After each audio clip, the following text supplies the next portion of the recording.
I want to talk about your color correction workspace. Now, when most folks talk about color correction workspaces, they talk about the physical workspace. And in an ideal world, you would have a perfect color correction workspace. You'd have a great monitor that's been color calibrated. You'd have neutral color gray walls. You'd have perfect lighting with no sunlight coming into the room. And I doubt that anybody out there has that who's just doing some basic video editing. So that's okay, because we're going to work with scopes inside Premiere Pro. And where our eyes might fail us, our scopes won't. So don't sweat the physical environment all that much. If you've got a reasonably good monitor, you're probably going to be okay. But let's talk about the Premiere Pro workspace. So to follow along, open up the Working Files, Projects, and go to 1102 Color Workspace. Now this is not the Premiere Pro Color Correction Workspace. This is the standard editing workspace. I want to get to that other workspace from here, which is probably what most folks will do. So here we are, we've got this one clip on one sequence inside the editing workspace. First order of business is to go to the color correction workspace. It's not some magical thing, but it does rearrange things a little bit to make it more efficient when you do color correction. So go Window, Workspace, Color Correction. What happens is that you've got this big effect controls area over here because you're going to need this space to do some of the work in the color correction effects. I'll click on that just to show you that there are the effects. When you add them here, they'll start showing up over there. The effects panel itself is right next to it, which would seem to be a little awkward because you need to go back and forth, but it's not that big of a deal because when you pick an effect here, you can just double click it and it'll show up over here, then you pop over back here. It's fairly easy to go back and forth. What's interesting about this setup though is that you've got this extra monitor over here called a reference monitor.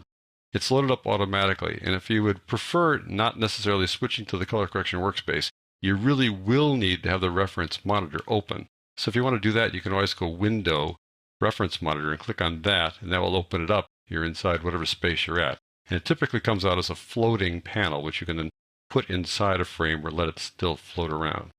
Now, the next thing you need to do after the reference monitor comes up is to switch it over to the scopes. And we're going to look at the scopes in the next lesson, but let me show you how to switch to scopes. Every panel's got a drop-down menu here, a little panel menu in the upper right-hand corner. Click on that. Then you've got these various ways of viewing the reference monitor. Composite video is the same as what you see up here in the program monitor. So I'm going to click on all scopes just to show you the 4 scopes. We're going to work with these 2 only though, so don't get too concerned about the fact that there are 4 of these guys. We're going to work with just 2 when we do our color correction. Now the next order of business when you work with scopes is to make sure the scopes are ganged to the program monitor. What you want to have happen is that the scopes will give you a representation of what you see up here in the program monitor. So you need to gang the 2, and usually they're ganged by default. But to just check, click on this panel menu button here and make sure that the Gang the Program Monitor is checked. And if by any chance your transport controls are on, which they might be on by default, there's a little button down here in the bottom. If it's depressed like that, if you can see that it's dark gray around it, that means that you are ganged to the program monitor. In any event, whether it's open or closed, you can always go up here to check to make sure. I'm going to turn off the transport controls to give me a little more real estate down here.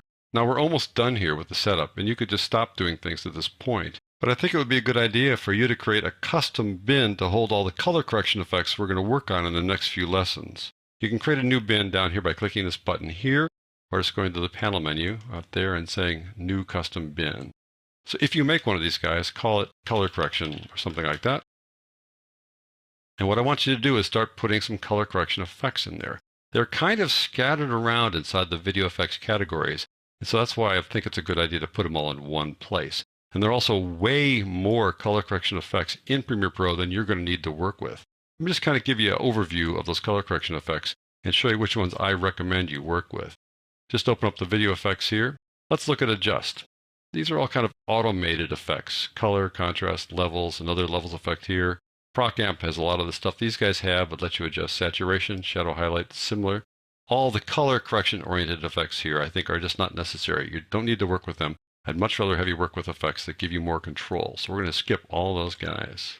No need to go to Blur and Sharpen or Channel, but here is the big guy, color correction. It's full of effects that are color correction oriented, but this is not the only place where they're color correction oriented effects. And of all these guys, there are only a few that you really need to work with. Again, some of these guys are kind of automated or there's sort of a narrow focus. It's better to work with the big guys and then work with all the various features within them.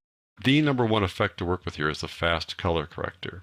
I'll just give you a quick look at it by just double-clicking on it and opening up over there.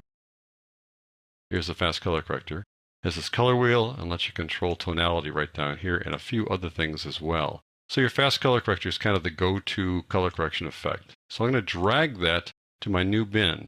Dragging it to the new bin does not remove it from its existing bin. It just adds it to this bin down here.